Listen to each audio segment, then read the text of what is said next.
Bonjour à tous et à toutes, ici Nicolas de Montréal. Nous sommes le mercredi 27 septembre 2017.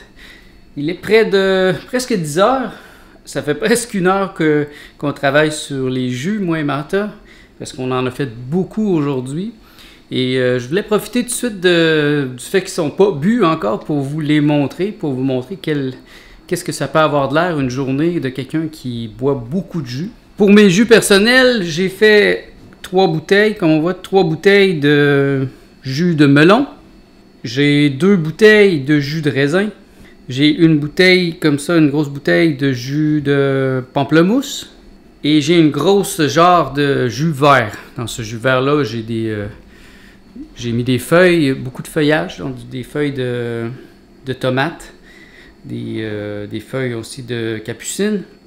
Et le reste, c'est des carottes, des pommes, des céleris.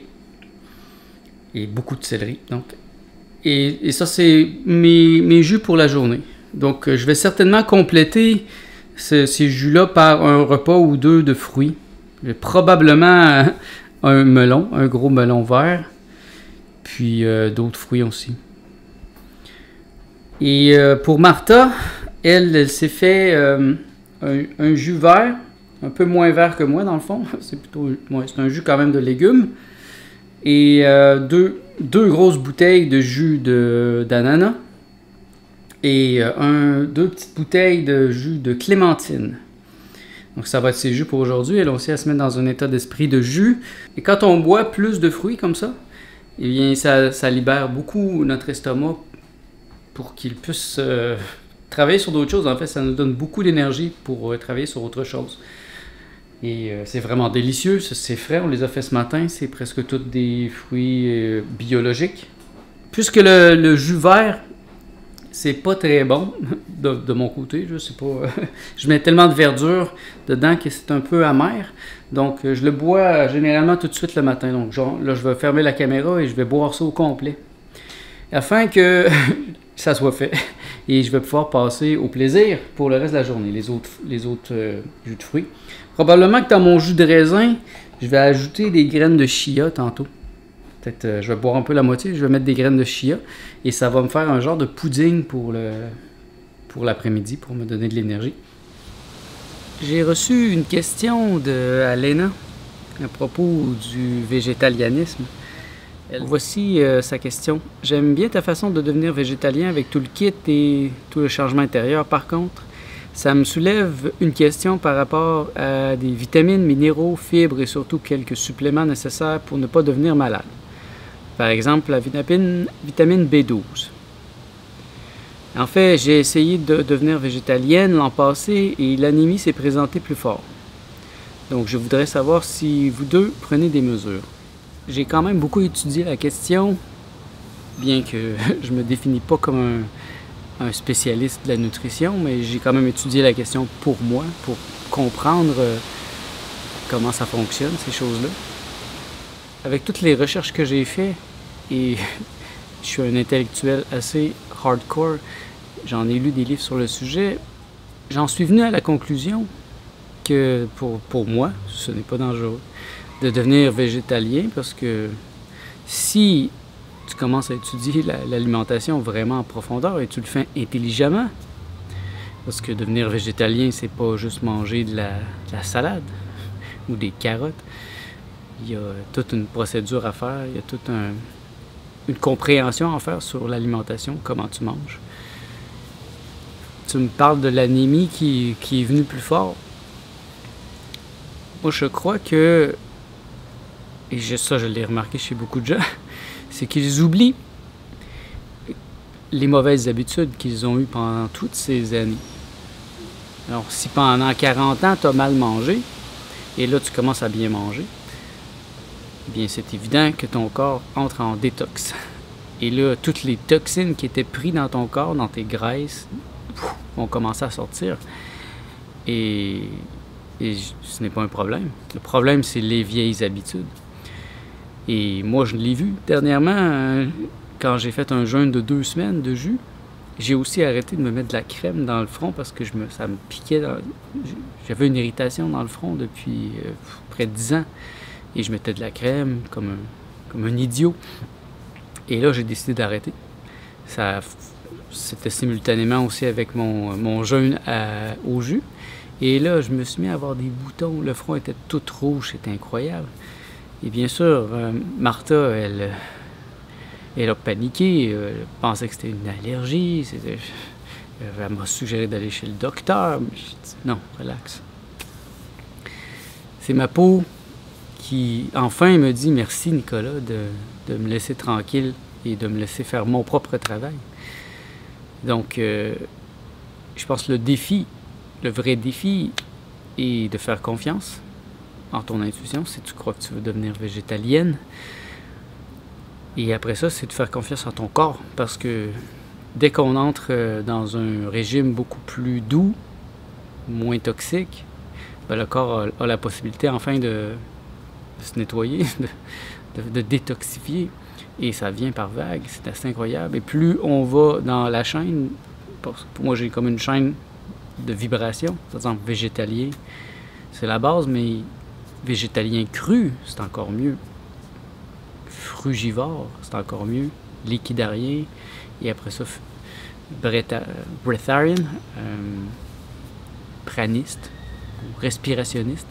Si tu étudies par exemple l'aspect des super aliments, les superfoods, tu peux aller facilement compenser par le fait que tu as arrêté de manger de la viande ou des produits laitiers. Tout se trouve de toute façon dans d'autres aliments. Et la preuve en est que, par exemple, les gorilles, ils mangent, justement, sont des fruitariens. Ils regardent les muscles qu'ils ont. Est-ce qu'ils ont l'air anémiques? Pas du tout. Ils ont l'air anémiques lorsqu'ils mangent la nourriture des êtres humains. Nourriture cuite dans les zoos. Mais dans la nature, ils sont en pleine santé. Ils n'ont pas les maladies qu'on a. La question d'ALENA est une question que je vois souvent, que plein de gens me posent. C'est pourtant, il faut premièrement faire confiance à son intuition parce que ça va contre tout ce qu'on nous a appris depuis qu'on est jeune. Et ce qu'on nous a appris depuis qu'on est jeune, c'est programmé par l'appareil manipulateur plutocratique. Je le vois maintenant, pourquoi ils donnent du lait dans les écoles? Alors que c'est clairement pas bon pour la santé, ça l'aide pas du tout au niveau du calcium. Pourquoi dans les aliments, dans les groupes d'alimentaires, ils proposent de la viande, des produits qui sont démontrés créer des problèmes chez l'être humain, si ce n'est que des crises cardiaques, de l'embonpoint, etc. Donc, tu es laissé à toi-même quand tu commences à vouloir aller contre-courant et à être en santé. Et ça peut aller très loin. Et je dirais que la première chose à regarder, c'est la chose la plus subtile. Si par exemple tu as de l'anémie, ben, essaie de comprendre d'où ça vient au niveau spirituel. C'est quoi les symptômes? Je connais pas beaucoup ça, mais je dirais l'anémie, c'est un manque d'énergie. Donc tu manques d'énergie. Va chercher de l'énergie, un niveau le plus subtil.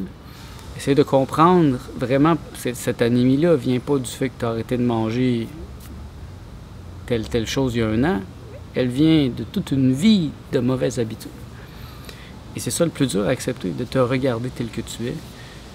Et c'est arrivé à Martha dernièrement. Elle a eu plein de petits boutons qui ont sorti partout sur le corps. Et là, encore là, elle voulait aller voir le docteur parce qu'elle croit que les docteurs sont des saints qui peuvent guérir tout. Moi, je trouve que ici, au Québec ou au Canada, ils empirent les choses plus. Donc, moi, je me méfie des médecins. Alors, moi, j'ai simplement dit, mets-toi de l'huile de coco et analyse-la vraiment énergétiquement, c'est quoi. Et puis, la journée d'après, elle est allée voir Joanne Lazur, la médium, parce qu'elle suit des cours de neurocoaching. Et là, Joanne lui dit exactement la même chose. Mets de l'huile de coco. Et c'est au niveau de l'irritation, c'est de la colère, beaucoup de colère qui remontait et qu'elle devait évacuer, mais qu'elle n'évacuait pas vraiment. Donc son sang bouillait. Dès le moment où on cesse de suivre l'alimentation normale qui nous rend malade, qui nous endort, qui nous empoisonne, des vieux symptômes vont se mettre à sortir. Et ça, je l'avais étudié quand j'ai fait le jeûne. Quand on fait un jeûne, le corps enfin assez d'énergie pour se guérir. Donc, il va commencer par les choses d'aujourd'hui. Il va remonter dans le passé jusqu'à mon enfance. Donc, si j'ai eu la rougeole dans mon enfance et elle a été mal guérie, eh bien, mon corps, quand il va avoir assez d'énergie, il va aller jusque-là.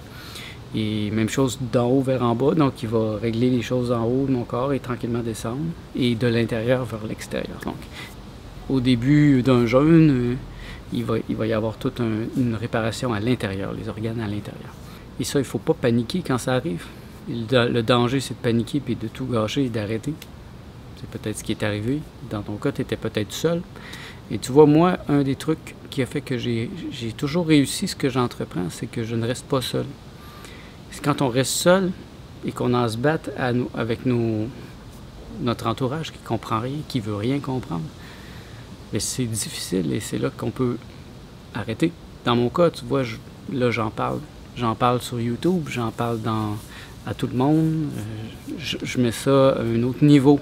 Je fais un appel à des gens qui veulent vivre comme moi, qui veulent acheter de la nourriture avec moi, par exemple, qui voudraient acheter de la nourriture en groupe, et qu'on devienne une communauté, qu'on peut s'appuyer, et que si tu es sous attaque à un certain point par un membre de ta famille, mais tu peux, par exemple, me demander des arguments, de t'aider au niveau de l'argumentation. Moi, au niveau de l'argumentation, j'ai beaucoup étudié. Les derniers 6 mois, j'ai lu obsessivement sur le sujet, parce que j'avais besoin d'être convaincu, premièrement dans ma tête. Et là, je suis convaincu, je sais. Je sais que c'est vraiment la bonne manière pour être en santé. Comment puis-je en douter? Le fruit est là, dans l'arbre, je le prends, je le mange. Ça peut pas être plus simple. Je fais de mal à personne, je fais pas mal à l'arbre. Au pire, les légumes sont dans la terre, je les sors, je les mange. Ils amènent avec eux plein de vitamines, de minéraux, parce que si tu prends ton légume de ton jardin, eh bien, ça a l'air qu'il y a de la B12 dû au fait que si tu ne le laves pas, il ne faut pas que tu le laves. Donc, il faut manger un peu de la poussière, un peu de sable, un peu de dirt, comme on dit en anglais. Et dans ça, il y a la B12. Donc, la B12 n'est pas liée simplement à la viande. Et de toute façon, je pense que c'est un mythe qui est là pour nous faire peur. Encore là, c'est qui a amené cette idée là, de la B12 et à quoi ça lui sert. Je trouve qu'il faut toujours remonter la trace de l'argent. Et ça, c'est un truc. À qui ça profite? Dans la peur que tu génères ici, dans ta question qui est là. Si tu regardes B12 sur Internet, c'est une peur que plein de gens ont. Et ça fait beaucoup d'argent à des compagnies pharmaceutiques qui vendent du B12. Mais moi, j'ai pas peur. Et je pense que je prends beaucoup de suppléments d'une certaine manière. Je sais pas si tu as vu dans d'autres vidéos, je sais pas si je le montre bien. Dans certaines vidéos, je le montre. Par exemple, si tu prends des algues, de la spiruline, de la chlorelle, les algues bleues, ça, c'est des suppléments vraiment intenses. Et il y a les champignons aussi, les cordyceps, les reishi. En vérité, il y a plein de super aliments. Si tu marques super aliments ou superfood, tu vas trouver des aliments qui sont tellement intenses qui deviennent un médicament et qui d'ailleurs sont utilisés comme médicaments à travers le monde depuis des milliers d'années. Et c'est cette intelligence, moi, que je veux retrouver. Et parce que si j'ai mal à la tête puis je prends une Advil, un Tylenol, je suis vraiment stupide. Je me sens stupide. Parce que ça règle rien, ça fait juste empêcher de vraiment voir le problème et de le régler une fois pour toutes. Moi, je suis de même. Quand je vois un problème, je le règle. Et je fais pas semblant que c'est quelqu'un d'autre ou que c'est autre chose. Je veux voir la vérité en pleine face. Et si, par exemple, j'étais anémique, ben, j'étudierais à fond l'anémie. Complètement, pour la comprendre dans ses sous-basements. Et après, je me poserais la question, c'est quoi le symbole? C'est quoi la symbolique au niveau spirituel? Avec tous les symptômes, etc. Et je réglerais l'aspect spirituel en premier. Sinon, à quoi bon? Puis Elena, de toute façon, elle est aussi une médium, une femme qui fait du Reiki, qui fait de la guérison énergétique, donc elle va comprendre ça. Mais parfois, il faut se le faire rappeler. Même si on dit cordonnier mal chaussé, j'ai rencontré beaucoup de gens qui sont des guérisseurs, qui sont des maîtres Reiki, qui sont très bons pour guérir les autres, mais quand vient le temps de se guérir eux-mêmes, ils ont beaucoup de difficultés. Et ça, pour moi, c'est un problème majeur, parce qu'on ne peut pas vraiment guérir quelqu'un si on n'est pas soi-même en pleine santé, à tous les niveaux, physique, sexuel, émotionnel, intellectuel. C'est donc une réponse de base. De toute façon, par mes vidéos, par mon vlog, je tente de démontrer un peu ce que j'ai appris, les suppléments que je prends, mais ça ne sera pas des suppléments qui viennent des pharmaceutiques. Ce sont des suppléments naturels, des plantes, et idéalement crus, parce que je crois que pour être en santé, avant tout, si on mange cru, c'est un cadeau qu'on se fait. Et c'est beaucoup plus facile pour le corps. Tu vois, cette semaine, je mange presque juste des fruits. Ben, juste des fruits. Je n'ai pas mangé autre chose. Et là, je suis en détox, je le sens. J'ai comme quelque chose dans la gorge, puis j'ai la langue blanche, puis je le sens. J'ai mangé... bon, mon dîner aujourd'hui, c'était un gros melon, la moitié d'un melon. Le reste, c'était des jus, les jus que j'ai montrés au début de cette vidéo. Et même Martha, elle est partie voir une amie sans prendre ses jus, donc elle m'a laissé ses jus de clémentine, etc. Donc ça va être ça aujourd'hui. Et si j'ai faim ce soir, probablement que je vais manger d'autres fruits. Hier, c'était ça, j'ai mangé des bleuets, 3 clémentines. Et je suis en pleine détox. Je le sens. C'est incroyable. Il suffit de changer son alimentation, de revenir vers des choses super simples. Et là, le corps, il y a beaucoup d'énergie et il se remet à fonctionner normalement. Sinon, on s'enfonce tranquillement dans la maladie.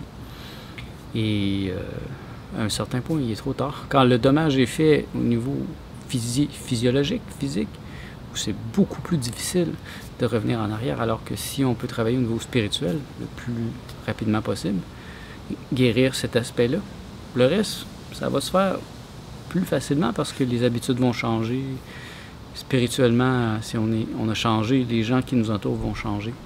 On affecte le monde parce que je crée le monde à mon image. Donc si je suis tendu, si j'ai peur, si je suis malade, ben, j'attire des gens qui sont comme ça. Cette vibration va attirer dans ma vie des gens qui vont être similaires à moi. Donc cette semaine, je veux vraiment être hardcore fruitarien. Dans le fond, j'ai juste des fruits à la maison. J'ai pas d'autre chose. J'ai même pas le goût de manger du fromage ou des pâtes. Peut-être qu'en fin de semaine, je vais avoir le goût. Mais là, je me sens fort. Et puis, les fruits qu'on a achetés au début de la semaine sont vraiment délicieux. C'est très bon. Il y en a beaucoup. Donc, quand il y a beaucoup de diversité, c'est plus facile de suivre son inspiration. Parce que si il me reste juste 2 pommes un peu fanées, une carotte... un pamplemousse, c'est pas...